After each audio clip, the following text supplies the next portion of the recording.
Hello YouTubers, welcome back to another Tesla vlog with me, Adam Well Informed. At the time of recording this, we're expecting the Tesla shipment figures for Q3 of 2021. So far this year, the Model 3 was the best selling sedan for the first 2 quarters, and the Tesla Model Y has just begun shipments to mainland Europe. So we're anticipating the buzz around these Model Y deliveries in Europe to contribute to the Model Y's overall tally quite convincingly. If you're in the UK like me, the Model Y just hasn't hit our shores yet, with no actual indication when it will. And at this point, I'd love to play a violin just to bury my emotions about that. So with the Tesla stock analysts expecting a bumper third quarter, I thought I'd talk about some of the distinct reasons why consumers pick the Tesla Model 3 over other alternatives and how the Model Y will fare against the Model 3. An article produced by Inside EVs not so long ago quoted a UK study that said 4 out of 10 participants in a study were considering buying a new electric car. And that's pretty massive, and it shows people are now actually expressing some serious interest in EVs. In contrast, only 13% of people fancied a diesel, so there is some serious indication that the general public are starting to warm to EVs, but they did have their reservations, particularly on the purchase of an EV. So how did the Model 3 become the best-selling sedan in the first quarter of 2021, and how did it become the best-selling EV of all time?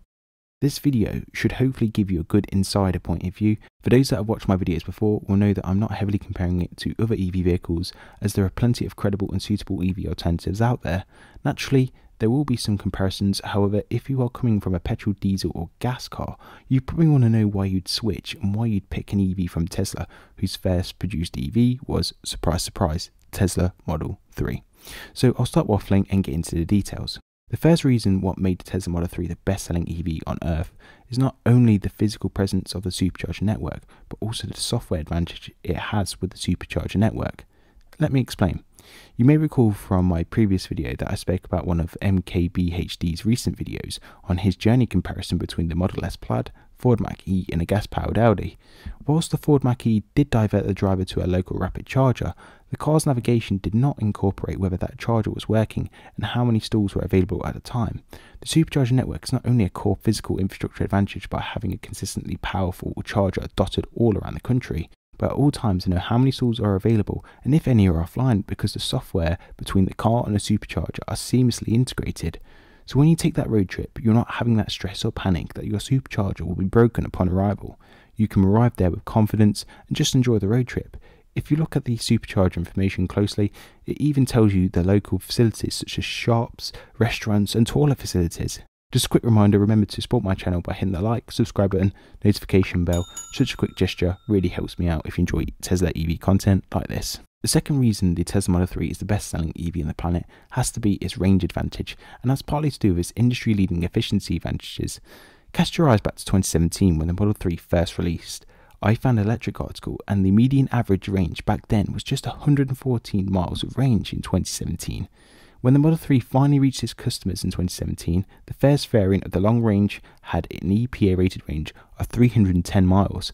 That's almost 3 times the median average at the time, and it was well ahead of its time, as you can see. Its elder sibling, the Model S, was already achieving 335 EPA rated range. But you have to consider the price difference between the two vehicles was huge. The Model 3 was a more affordable sedan and almost identical range. It's no surprise why it caught many people's eyes. Achieving that range is not down to a single distinct advantage, but effectively maximising every part of the car through first principles approach. At the time of release, it had a drag coefficient of 0.23, which was one of the lowest of any production cars at the time. But the whole Tesla ethos isn't to stand still, but to make consistent improvements wherever possible.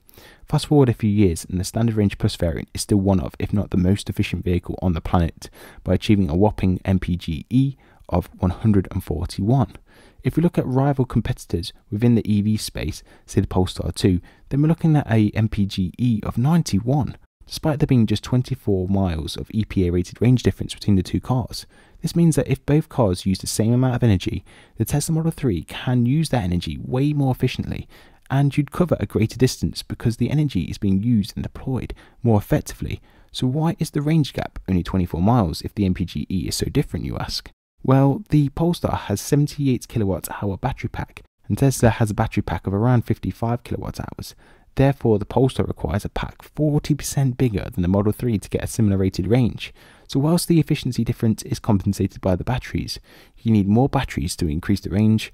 However, more batteries increases the car's weight, and that affects efficiency. So lots of different factors affect the efficiency, but it's evident that equivalent EVs are having to hold more batteries to keep up with Tesla's range advantage, as it makes small and subtle changes every year, including the inclusion of the octave valve / heat pump taken from its new sibling, the Model Y. Third reason the Tesla Model 3 is the best selling EV on the planet is the charging speed and the battery tech. It's been consistently good since 2017. Prior to the Model 3 taking the top spot, the Nissan Leaf was the best selling EV. It was and continues to be sold with different sized battery packs. It currently has a vehicle combined with a pack of around 60 kilowatt hours, so similar to the SR Plus battery pack, and that can charge up to around 150 kilowatt hours, but it used to suffer with rapid gate. What is rapid gate, you ask? Well, since 2010, the Nissan Leaf has had passive cooling, and therefore there was a lack of thermal control management. The Model 3 has had thermal control management since its inception, and over-the-air updates have tweaked it and even made it better over time. We've even seen range increases overnight because of the software improvements. The Model 3 has been consistently good since 2017. The long range and performance models can even charge up to 250 kilowatts. However, some EV alternatives are starting to accept 350 kilowatts fast charging, which is cool, but the question then becomes how often can it reach 350 kilowatts and how long does it stay at that point for? So the consistency and the speed of the charging of the Tesla has always been strong, and whilst competitors are hitting new higher numbers in charging speed, the charging curve of how long it can sustain high speeds continues to hold up. The fourth reason the Model 3 is the best selling EV in the world is the overall price package. So the upfront price did miss Elon Musk's aspirational $35,000 target. However, a $35,000 Model 3 did materialize in a stripped down version, and it was called the Model 3 Standard Range, and that's not to be confused with the Standard Range Plus. For those that have seen my cost breakdown video will know what my expectations around the cost of the SR Plus is, and if you haven't, I'll put it on the screen for you now. But just to highlight, one of the key factors is fuel costs compared to electricity can be huge. For example, charging on my Octopus Go tariff at night can get me 5 pence per kilowatt hour rate, meaning a full charge of 50 kilowatt hours could cost me just £2.50 and get a rated range of 250 miles. I mean, if you double it, we can again get a range of a industry-leading petrol alternative. So for £5, I can now have 500 miles of range compared to £60 or £70 worth for that industry-leading petrol. I mean, on a large scale, this difference stacks up considerably. I did a direct comparison against a BMW 3 Series not so long ago. If you're interested in how the numbers stack up against each other, go take a look at it if that sounds of interest. Fifth reason why the Tesla Model 3 is the best-selling electric car on the planet is this constant innovation with each production vehicle. Whilst you and your neighbours could have a Tesla Model 3 built just a few months apart, it could mean that you miss on some physical changes to the vehicle through Tesla's constantly innovating approach. Some changes are more noticeable than others. Some of the biggest changes happened for the 2021 edition. It was so big it was unofficially called the Model 3 Refresh, but what I'm trying to install here is that in comparison to the OEMs, which offer the same car and then release a refresh or a redesigned car every 3 or 4 years, the Tesla approach is small but frequent changes.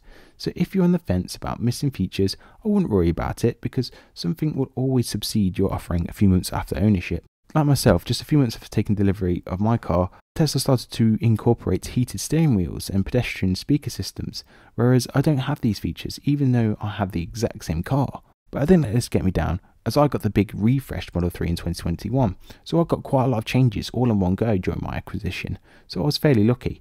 I got the new center console and the inclusion of the heat pump, so my battery was pretty cool at the time. With constant innovation also comes supply constraints, as Tesla also started to remove the lumberjack on the passenger front seat. There was an industry-wide shortage, so I know BMW started to take it out of some of their cars as well, but I just wanted to illustrate that it's not always new things that get added, some things do actually get taken away. If you watch Sandy Munro, the independent teardown titan of EV vehicles, he stripped down a old Model 3 compared to 2021 Model 3, and he was really impressed with the difference in build quality, but also just the engineering of the car. I'd head over to his channel if you're interested, as I simply cannot do his videos justice. But we're talking about Tesla merging segments together, whereas previous there could have been multiple separate parts, and over time Tesla have decided to integrate all of that, get rid of the screws, and maybe introduce some lightweight clips, and on a mass scale this improvement can save a lot of weight and improve their MPGE over time through small and subtle changes. The sixth reason why it's the best selling EV in the planet is its autonomous features are one of the most advanced in the market. Now, Elon Musk's original timeline had autonomous solved by now, and the Model 3 should be a fully self-driving car. That hasn't happened, but it's still aspirational. It will be within the next couple of years, as improvements are made to the FSD beta every 2 weeks, and at some point the idea is that it will be fully autonomous, and the advantages that it delivers to owners could be huge. For example, you wouldn't need to take control in a level 5 equivalent system, and you could take a stress-free road trip with hardly raising a finger. But the real addition is the robo-taxi offering, whereby the car can drive away from you and earn money as a fully autonomous taxi when you're not using it. This is part of Tesla's master plan part 2, which you can find on their website. But overall, demand for the car could be even bigger if the monstrous task of solving full autonomy can be settled. With software updates and the full self-driving computer hardware already installed in the vehicle, serious progress can happen overnight. And as long as you have the FSD package, in theory your car has everything to be a full self-driving car in the future, according to Elon anyway. The final point I want to make was just the resale value. I think there is a perception that EVs will have bad residual values because of the battery usage. However, focusing on the Tesla Model 3 and the Model Y, this doesn't seem to be the case. Partly, I think the 8-year warranty offered by Tesla on the battery and the motor helps significantly within that 8-year period, but just general demand and lack of supply can mean some used cars are worth more than a new car. It's a pretty crazy circumstance to be in, and I'm not trying to say that it would be like this for every Tesla out there, but there is also a general uptick in used car residuals at the moment. But even just discounting that general market uptick, there was some data published by Inside EVs to suggest that even the 2017 Model 3 had an average residual value of 77% by year 3, whereas the average for non-luxury cars would be around 62% in 2020. So it was already outstripping the market, but with current market circumstances, with the limited supplies of batteries and chip shortage, this has actually improved used car residuals. So I look at my own circumstances, and I used a website called motorway.co.uk. I was offered more money for my car, subject to visual review of course, than what I purchased it for. I mean, we're talking about 9 months of ownership, thousands of miles, and the quote currently states that I've made over £300 over the course of the year, which I think, honestly, that's pretty crazy for the first year of car ownership. Normally the first year is where you see most of the depreciation, but it's actually appreciated. Crazy stuff, honestly. Conclusions. So the Model 3 was the first mass-produced Tesla on the market. It's been simply sensational. The market and reviews have been buoyant by its release, and supply has always been limited in comparison to demand, so how far it can go will be interesting to see. But the ramp up in the Model Y is likely to see a swing towards its newer, bigger siblings. It incorporates around 70% of the same parts as the Model 3, but it is bigger in width and length, and consumers seem to have a taste for any sort of SUV or crossover.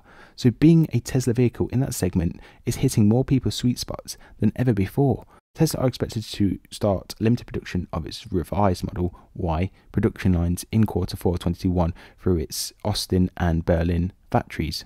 These new lines include their new 4680 battery tech, and we're expecting the single cast structure, which is all expected to increase range and reduce charging times, and we'll see that vehicle go to a whole new level if that does materialize. Something we've not heard the Model 3 will be receiving anytime soon, so expect these new Model Ys to be even more attractive than before, maybe even better in price, but again we just need to see it materializing first.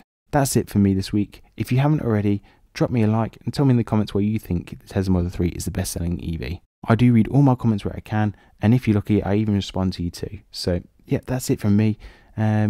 Next week's video will be slightly different. I'm actually going to give you a good insight into what owning a Model 3 over a weekend with a family of 4 is like. If that sounds interesting to you, subscribe to the channel and you can watch that next week. And yeah, that's it from me guys. I'll speak to you all next week. Thank you.